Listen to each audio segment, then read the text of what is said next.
안녕하세요. 30대 이혼녀예요. 그리고 제가 이렇게 오늘 타자판을 두드리게 된 이유는 제 정신 나간 시댁 이야기 좀 해보려고요. 사실 벌써 남편과 남남이 된 지는 7개월이나 흘렀고 그래서 어느 정도는 충격에서 벗어났다고 생각했는데 그래도 명절이 돌아오니까 작년 이맘때쯤이 생각나면서 제가 겪었던 그 지옥 같은 날들이 또다시 떠오르네요.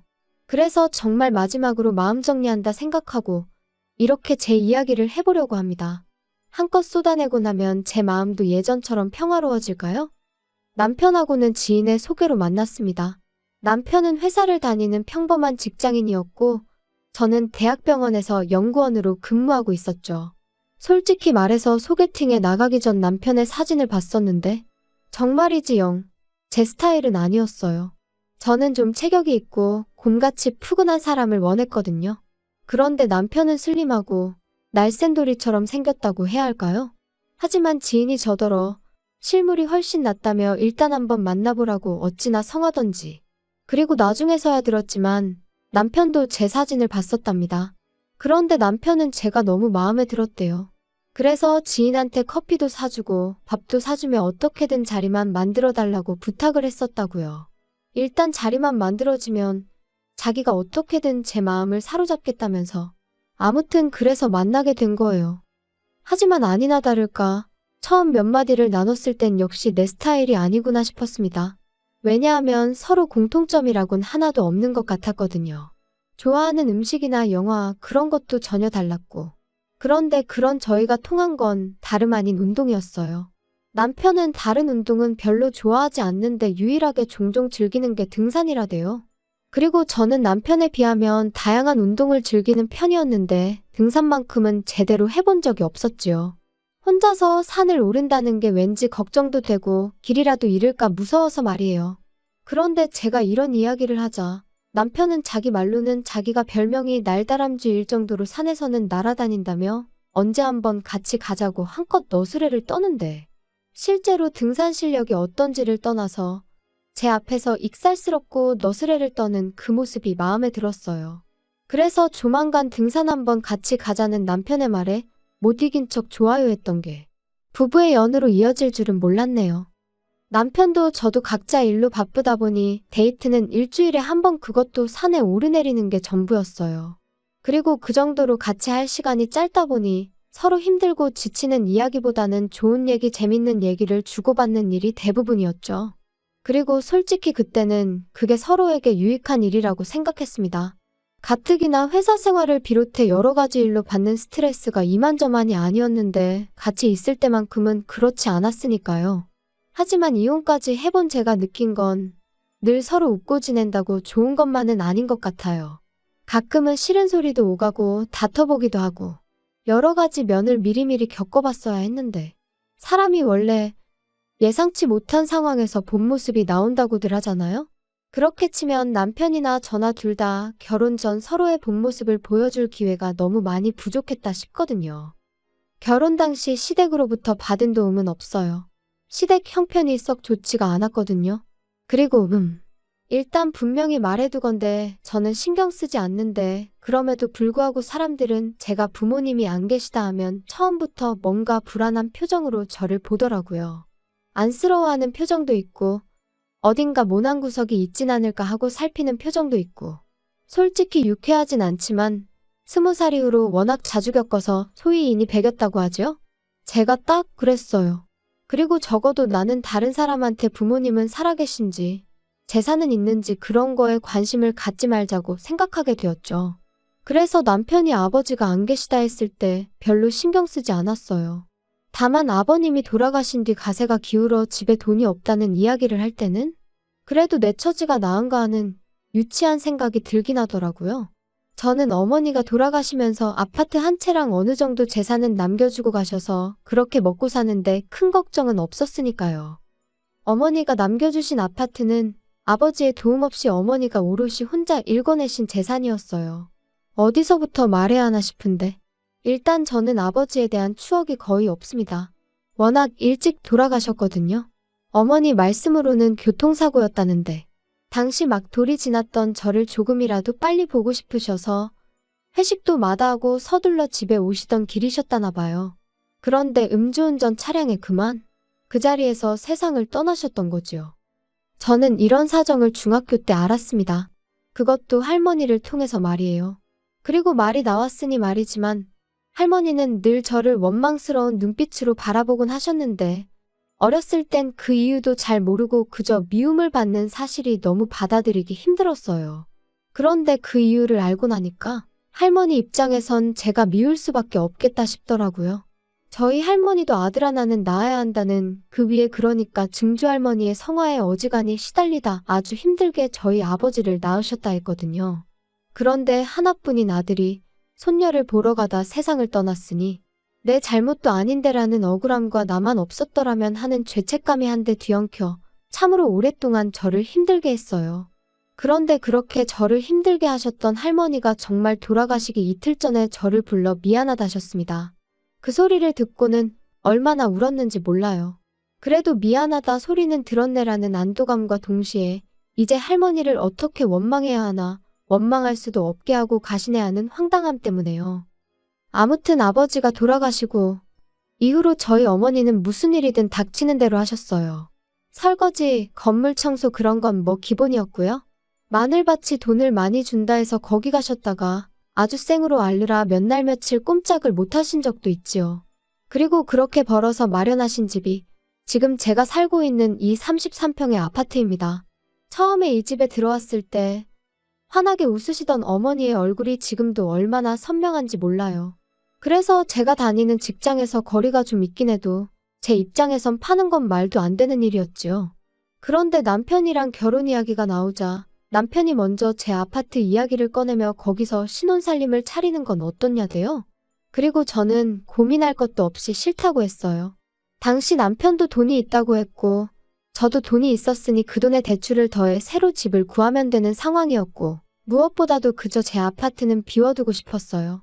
제 마음 기댈 곳이 필요한 날 친정이다 생각하고 찾고 싶었거든요. 게다가 진작에 이런 이야기는 몇 번이나 남편하고 나눴던 차였기에 뜬금없이 신혼살림을 거기다 차리자 하는 남편이 어이가 없었죠.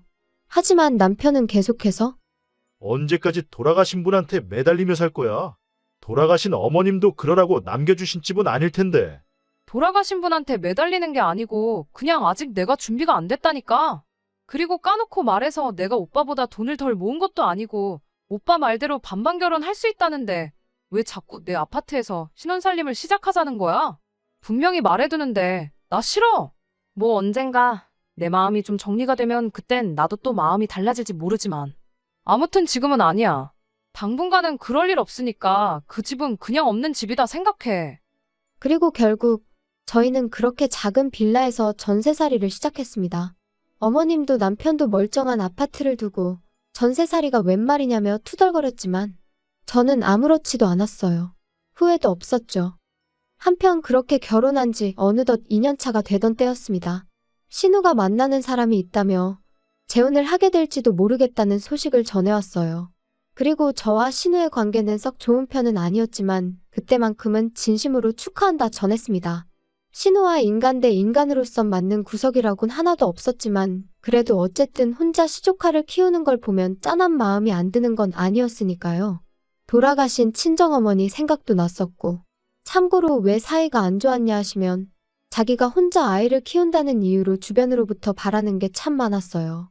양보와 배려, 뭐 그런 건 기본이었고 금전적인 지원이나 물질적인 지원도 거침없이 내놓으란 식이었죠. 계절마다 아이 옷을 사달라, 신발을 사달라 뭐 그런 건 기본이었고 저랑 남편이 제주도를 다녀온 적이 있는데 그걸 알고는 자기 애, 그러니까 시조카도 좀 데려가주지. 시조카네 반 아이들은 다 미국이고 유럽이고 다녀오는데 불쌍하지도 않냐면서 저희한테 서운하다 어쩐다 그러더라니까요. 그러니 저로서는 하나 해주면 두 개를 바라는 신우가 부담스러울 수밖에 없었고 그렇게 자연스레 거리를 두게 되었죠. 그런데 그런 신우가 재혼을 할 것 같다 하니 참 잘됐다 싶었어요. 하지만 재혼 이야기가 나오고 석 달쯤 지났을 무렵이었을 거예요. 남편한테 물어보진 않았지만 헤어졌나 왜 가타부타 말이 없지 하고 속으로 생각만 하던 때였죠. 퇴근한 남편이 싱글벙글 웃으면서 저더러 얘기 좀 하게 여기 좀 앉아봐 그러대요? 왜? 무슨 일 있어? 기분 좋아 보이네? 좋지. 희진이 2달 후에 식을 올리기로 했다나 봐. 아, 정말? 잘 됐다. 너무너무 잘 됐어. 그런데 자기가 좀 도와줘야 돼. 아니, 따지고 보면 자기한테 일방적으로 도와달라는 건 아니고 자기한테도 좋은 일이고. 뭐야? 뭔데 이렇게 자꾸 돌려 말해? 나 돌려 말하는 거 싫어하는 거 알잖아. 그게 희진이는 재혼인데다 애도 있잖아. 그런데 남자 쪽은 초혼이래. 그래서 남자 쪽 부모가 어지간히 희진이를 못마땅해 하나 봐. 너는 뭐 안 겪어봤으니 모르겠지만 희진이가 엄청 힘들어하고 있어. 아, 정말? 속상하겠다. 그러니까. 그래서 남자 쪽에서 한 1억이라도 해오면 어떠냐? 그러면 어머니가 좀 잘 봐주시지 않겠냐? 그런 소리를 했다대. 어휴, 뭘 또 그렇게 부담을 줘. 그리고 1억이 적은 돈도 아닌데. 돈은 있대? 걔가 무슨 돈이 있겠어. 이혼할 때 위자료도 한 푼도 못 받았고 지금 양육비도 제대로 못 받고 있는데. 그럼 어떡해? 그래서 뭐 지금 어머니랑 사는 빌라를 팔까 어쩔까 그러고 있나 봐. 그러면? 그거 어머님 놓으라며. 그거 팔면 어머님은 어떡해? 그럼 설마 우리가 모셔야 되는 거야? 그래서 말인데 자기도 우리 어머니랑 사는 거 불편하잖아. 그치? 뭐, 솔직히 편하진 않겠지. 그러니까 나 정말 자기 고생시키기 싫거든. 말이라도 그렇게 해주니 고마워. 그렇지만 그 빌라 팔고 나면 어머님은 정말 어떡해? 그래서 희진이가 하는 말이 자기가 어머니를 모시겠다면서. 대신 자기 비워놓은 그 아파트 있잖아. 거기에 좀 들어가서 살게 해달라네. 아니, 희진이랑 결혼할 남자도 가진 건 없나 봐. 그래서 까딱하면 그 남자 본가에 들어가 살아야 되는데. 그러면 이제 영진이가 9살이잖아. 얼마나 말썽을 피워대겠어? 그럼 이제 천덕꾸러기 취급받는 건 시간 문제 아니겠어? 아니, 잠깐 그러니까. 당신 동생이 지금 사귀는 남자 부모는 모시기 싫고 어머님이랑 살고 싶은데 살 집이 없으니 내 집을 내놔라 이거야? 빌라 팔아 나오는 돈으로는 뭐 지참금처럼 그 사귀는 남자 집에 갖다 바치고? 뭔 소리야 이게? 그게 말이 돼? 화만 내지 말고 한번 생각을 해봐. 아무리 생각해봐도 그것보다 나은 방법이 없어서 그래. 웃기시네. 빌라를 팔아서 시집을 가던 말던 그건 내 알 바 아니고 100번 양보해서 그렇게 하겠다고 하면 어머님 여기 오시라고 해. 같이 살아야지 뭐 별 수 있어? 나 어머님이랑 사는 거 괜찮아. 근데 내 집은 안 돼. 다짜고짜 집을 내놓으라는 남편의 말이 정말 기도 안 차더라고요. 그래서 단칼에 거절하고 2번 다시는 그딴 소리 꺼내지도 말라고 했어요. 신우한테 그렇게 내줄 집 같았으면 처음부터 신혼살림을 차렸지. 말이나 되는 소리냐 했죠. 하지만 남편은 계속해서 며느리인 제가 시어머니랑 같이 살아서 좋을 게 뭐 있냐며 자기랑 신우가 다 저를 배려해서 하는 소리인데 왜 그 마음을 몰라주냐. 말도 안 되는 소리만 해대는 거예요. 아니, 내가 괜찮다는데, 내가 모시고 살겠다는데 왜 둘이서 난리냐고. 결국 참다 못한 제가 어머님과 신우가 사는 집으로 찾아갔습니다. 빌라 팔리는 대로 어머님, 저희 집으로 오세요. 제가 얼마나 잘하겠다 이런 얘기는 못하겠지만 그래도 제가 어머님 모시고 살죠 뭐. 언니? 정말 이런 식으로 나올 거예요? 엄마는 내가 모신다니까요. 너무 속보여요 정말. 영진이 커가는데 봐줄 사람이 필요하니까 어머님 찾으시는 거 아니에요? 그리고 뭐 그렇게 모시고 살고 싶은 거면 모시고 살아요. 그런데 내 집은 안 되니까 집 문제는 알아서 하세요. 자꾸 내 신경 긁지 말고 알겠어요? 야, 너는 왜 이렇게 애가 이기적이냐? 제가 뭘요? 네 신우가 그 집 들어가서 살게 되면 그쪽 부모 모셔야 된다잖아. 그리고 영진이는 어떡할 건데? 너 그 어린 게 그 집에 들어가서 구박이라도 받으면 네가 뭐 책임질 거냐? 그걸 제가 왜 책임을 져요? 그리고 저도 할 말은 해야겠네요. 솔직히 재혼 자리가 쉬운 거 아닌 거 어머님도 아시잖아요. 하지만 뭐 신우가 그렇게 한다니 그거에 대해선 제가 뭐 이래라 저래라 말은 안 하겠지만 적어도 남한테 피해는 주면 안 되는 거 아니에요? 왜 저까지 못 살게 구냐고요.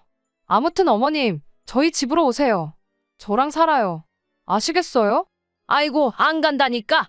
난 너랑 살기 싫어. 내 딸이랑 살 거야. 그냥 집만 내주면 되는 걸 진짜 너도 유난스럽다. 어머님과 신우 그리고 저 3사람이 한창 실랑이를 한 끝에 집에 왔어요.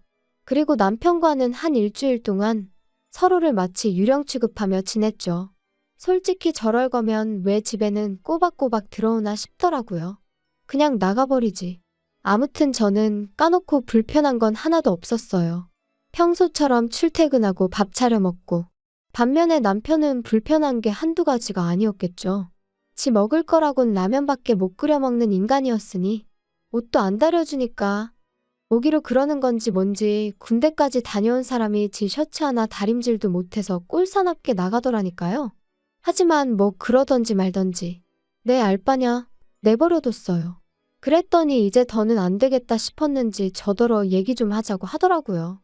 용건만 간단히 해. 이제 뭐 사과할 마음의 준비라도 된 건가?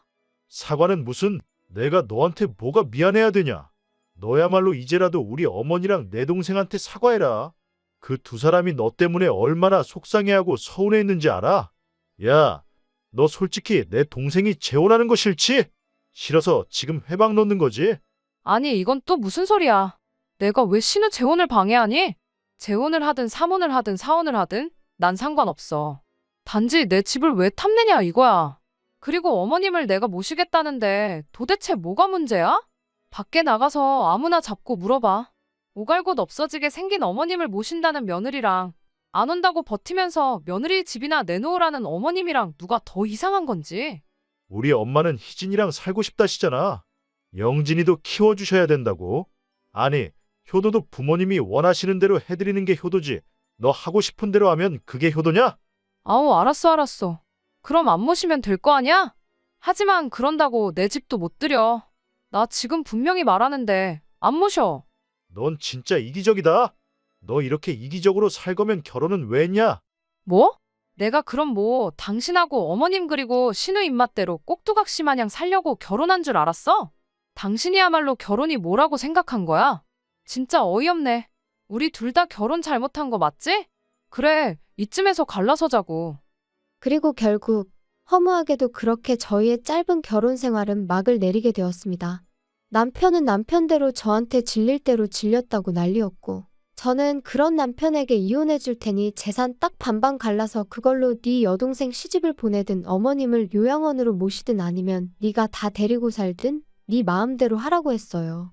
이번에 어떻게 잘 넘어간들 다음에라고 제 아파트 넘보지 않을 거라는 보장도 없고 솔직히 제가 벌어서 산 아파트면 그래 좋은 게 좋은 거다 하고 신혼살림부터 아예 거기서 차렸을지도 몰라요. 하지만 제가 분명히 거긴 제 친정이나 다름없는 곳이라고 유일하게 마음을 내려놓고 쉴 수 있는 곳이라고 몇 번이나 이야기를 했는데 결국 그런 제 사정은 남편에겐 안중에도 없었다는 거잖아요. 그런 인간하고 한 입을 덮고 더 살아서 뭐 하겠나 싶더라고요. 내 마음 하나 알아주지 않는 사람들이 가족 운운하는 것도 더는 못 봐주겠고 솔직히 오늘처럼 온 가족이 모이는 명절이 되니 가슴 한구석이 뻥 뚫린 것 같이 허전한 이 마음은 숨길 수가 없어요. 이런 날은 아무리 속속들이 제 사정을 아는 친구들이라고 해도 거기다 아쉬운 소리 하고 싶지도 않고요. 그래도 또 이렇게 한층 더 단단해지는 거라고 스스로 그렇게 되뇌어 봅니다. 저에게도 언젠가 봄날이 올까요? 조금씩 따뜻해지는 지금처럼 제 마음도 언젠간 따뜻해지길 바라봐도 되겠지요.